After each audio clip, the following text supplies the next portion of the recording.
This is easily the most historical fragrance in my collection, but does it smell vintage and old?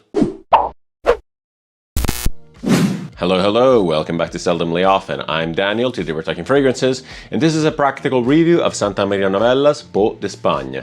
These reviews are for fragrances I have a lot of experience with, multiple wears in many situations, and meant to give you a general idea of what it feels to wear the fragrance. As per usual, I do a lot of research before buying fragrances, but I don't really like to go into details about notes and accords, as I don't think that they help the end user. I'd rather talk about the wear experience as a whole. Today we're going to be talking about one of my favorite fragrances, one that I've been wearing a ton lately because it's very much suited to these colder months.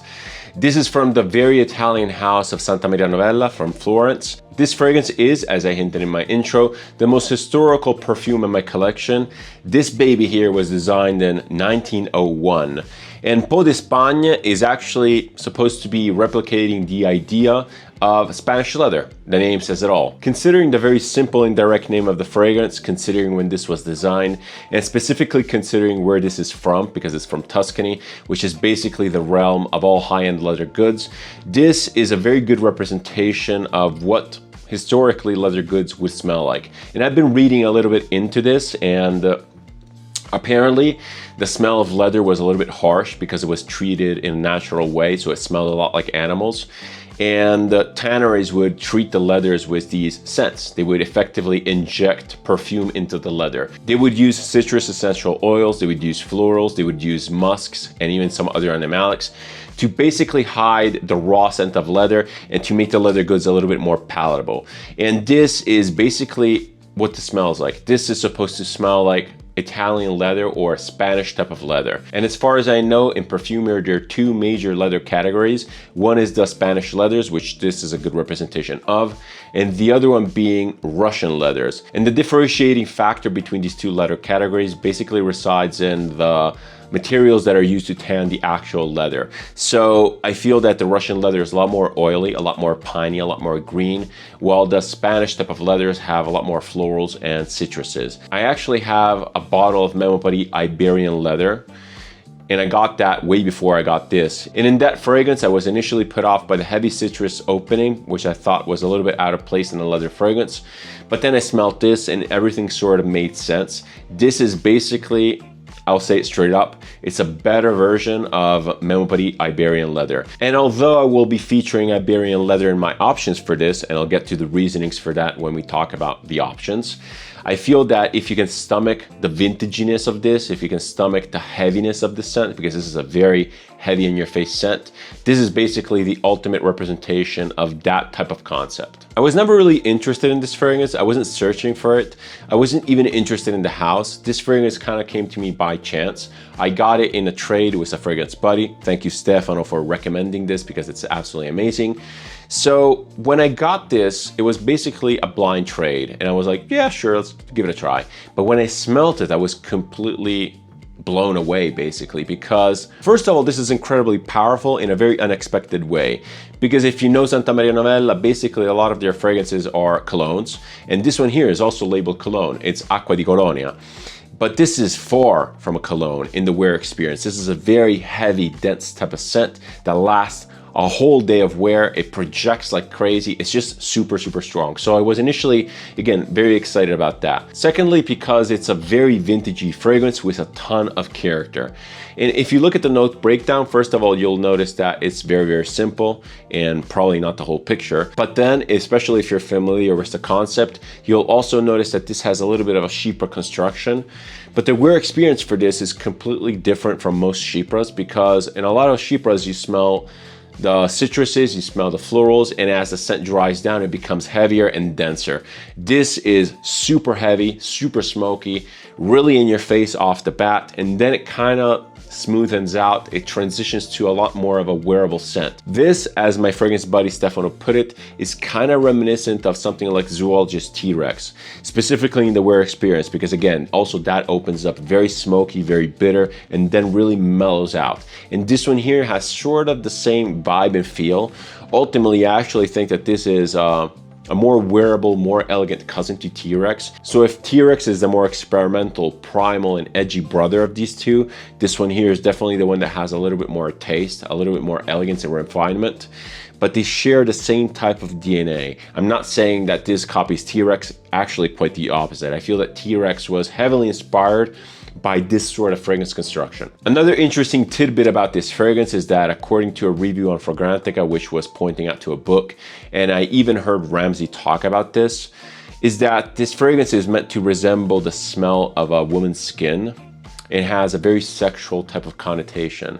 And when I first smelled this, I was like, you guys are crazy. This does not smell like a woman's skin whatsoever. But the more I wore this fragrance, the more wears I was putting in, especially noticing the dry down, the more I was getting accustomed to this idea. And one day it just clicked. And as Ramsey put it, this kind of smells like a woman's hand that has been inside a leather glove. And it really starts picking up on that beautiful aromatic aspect of leather, a very soft, very supple type of leather. And it kind of smells like when you handle a very raw, very rustic leather good. Like gloves. Gloves are handled by necessity, not by choice, because they're actually on your hands. And come to think about it, the perfect glove to resemble this sort of smell, well, the dry down at least of the smell, is a motorcycle glove. And I've been riding motorcycles for a very, very long time, and leather gloves are part of the riding experience. And especially in the summer when your hands get hot and kind of sweaty and the leather becomes warm and supple, when you pull off your gloves, it smells exactly like the dry down of the scent. So very realistic in a way. Again, I wasn't expecting it. This fragrance definitely does not hit you with that stereotypical type of leather accord found in stuff like Ombre Leather by Tom Ford or even Ombre Nomade by Louis Vuitton. This is a lot more subtle, this is a lot more nuanced, and it's a lot more complex. And it's really rewarding when you get to that conclusion after many wears. You're like, oh my God, this is so realistic. This is such a realistic leather. Just for that alone, this fragrance gets my highest recommendation. I find it so incredibly cool to wear something that you get to know. It's like understanding a piece of art for the first time. It's just so rewarding. It's really amazing. I really like this. And this is actually one of the reasons why you should not give up on a fragrance that is a little bit too hard, too difficult to understand, because it might be extremely rewarding. Another thing that this fragrance has definitely done for me was spark my interest with the house of Santa Maria Novella. I'm really eager to get my hands on a lot more fragrances. These are actually very fairly priced. And yeah, this one here is a perfect representation for me. It's probably the best place that I could start from because it's so exciting, it's so bold. But we'll talk about the scent profile and wear experience after we cover the presentation. Presentation-wise, the fragrances from Santa Maria Novella, and specifically Peau d'Espagne, are quite simple. I really like the satin bottle look. They're incredibly fingerprint resistant, which is always a plus. I'm also of the opinion that the very vintagey looking feel of these bottles is a breath of fresh air, paradoxically, in the modern fragrance space. These look unique, they feel high quality, they feel different. And that's always a good thing. You can definitely see the seams on the bottles because they're probably very affordably made. But again, it doesn't really bother me. What I am bothered by is a very cheap metal tin-like cap. You can easily squeeze it between your fingers, distorting it. It actually has a lot of marks by me just putting it on and off like this. On the top of the cap, you get a little bit of an engraving to save it, sort of.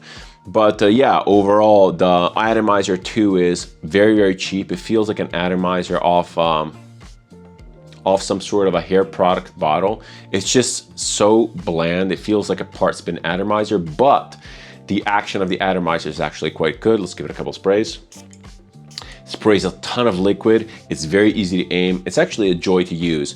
And it's very similar to the atomizer for the Profumum Roma bottles, which again, feel kind of like parts bin. They feel plasticky, but in effect, they work very well. An interesting thing about the presentation is that these bottles come with a decanter cap that screws on.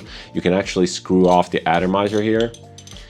And I don't have the decanter cap anymore because when I got this, it was basically leaking in the box, and the decanter cap got a lot of oil on it or a lot of alcohol and basically decomposed, so I had to get rid of it. And thankfully it didn't ruin the bottle. This one here was separate, so I just used this as a standard. I have no idea what the boxes for Santa Maria Novella bottles look like. This one here came without the packaging, but given how simple the design of the bottle is and how functionally oriented it is, I'm expecting something incredibly basic yet kind of elegant. When talking pricing, Santa Maria Novella is actually one of the more affordable houses, especially for what you get. I'm not sure if they're easy to find at discounters. I haven't really looked. Again, this one is the only one that I have from the house and I got it in a trade. But looking at the prices from the official retailers, I saw prices ranging from 100 to 150. I'm not really sure how expensive these are in the US. They might be subjected to the heavy import hammer, but overall, given the quality, given that you get 100 ml up to 150 bucks, I feel that it's a pretty good bargain. But back to the scent profile for Peau d'Espagne by Santa Maria Novella. What does this actually smell like? First of all, I want to apologize because I use a lot of comparisons to fragrances that you might have not smelled. In the beginning of this video, I said that this kind of smells like T-Rex, or rather, T-Rex smells like this. And it's a little bit unfair for you guys that have not smelled T-Rex, but sometimes describing fragrances is difficult, and referencing other relatively popular fragrances might be a good idea. Now, backing up a little bit, this one here smells like leather. Yes, it's not super obvious, as I said, because it needs to be in a way discovered, or at least it wasn't super obvious to me. It wasn't that stereotypical ombre leather type of leather accord. This smells a lot more vintagey. It smells a lot more like a cheaper fragrance. Another fragrance that I can reference to describe how this smells is Black Knight by Francesca Bianchi. That also has a very gritty, very dirty type of leather opening, and then easily smoothens out and mellows out to a much more floral, beautiful dry down phase. So yes, when you spray this on, you're immediately engulfed by this very pungent, very acrid, and what you smell from the get-go on this is a very bitter, very smoky combination of birch tar, some sort of a labdanum amber type of thing, and I guess citruses. The citrus oils that you find in the opening don't really help cut through that smoky, bitter birch tar, but rather they almost elevate that profile, they almost exaggerate it. And that's why the opening of this is so, not off-putting, but it's definitely thought-provoking at the very least. I was expecting a lot more of a traditional type of Shripa construction, maybe something along the lines of Etruscan Water by Francesca Bianchi. That one there develops in a more predictable way. Again, you get the citruses, you get the florals, and then in the deep dry down, you start getting the muskiness and the base components like the oak moss. This one here almost reverses that order. You get this massive birch tar smokiness with the heavy citruses, which appear very off-putting. Then as the scent dries down, which actually takes a really long time, but we're going to cover that in the practicalities, everything starts smoothing out, everything starts mellowing out, and you can pick out a lot more on the florals and a lot more on the subtleties of this scent. The mid to deep dry down is definitely where the scent becomes a lot more elegant and wearable, and that is the phase where the scent almost becomes reminiscent of that woman's skin type of smell, which I was talking about before. Before that, I can definitely not say that it's very human-like. It's very smoky, it's very tarry. And I know you can't really distill leather as a note, and every leather accord is just that. It's basically a combination of other notes. But the way this is presented in the opening, the heavy smoky birch tar, does not really register in my mind as leather. Again, maybe I'm biased by the fact that I was expecting a little bit more sweetness, a little bit more suppleness, reminiscent of something like, again, ombre leather, but it took a while for me to register it as leather. It took a while for me to kind of like recognize that it can be a variant of leather, a very vintagey leather at that. And this is actually the main characteristic of the wear experience for this fragrance. It opens up strong, it opens up bitter, it opens up pungent, and then significantly tones down. Everything becomes a lot smoother and more wearable. It's a beautiful overall wear experience. I feel that the transition is so relaxing. I came to love the opening, although very harsh. It's where you find most of the primal raw leather type of components. I think that the wear experience alone is incredibly beautiful. It's so mesmerizing, especially because it takes so long. And although this fragrance doesn't really paint any picture for me, it's not really narrative or storytelling, I do find the wear experience very, very exciting. I really enjoy it a lot. Peau d'Espagne is definitely not a fragrance for everyone, and this highly reflects into the practicalities department. Starting off with performance, here we have great news. The scent is insanely long lasting. I get 12 hours plus of wear. The first 2 to 3 hours are very, very loud. It's where most of the projection happens. It's where you smell most of the animalics, the smokiness, the bitterness, and the pungency of this fragrance. And given the fact that the wear experience is almost upside down, you get a drastic reduction in performance, or rather in projection. Basically, once the scent dries down and once everything becomes smoother, it immediately goes into a very beautiful, very classy, very elegant skin scent, which is still very detectable to my nose. There's a lot of vintagey feeling there, and again, it's so elegant, it feels so refined. The drastic change in wear experience top to bottom actually hurts the versatility of this scent, because you have to sort of plan on when to spray it. And it's very hard to plan a public wear with a highly transitioning fragrance like this, just because the opening is so different from the dry down.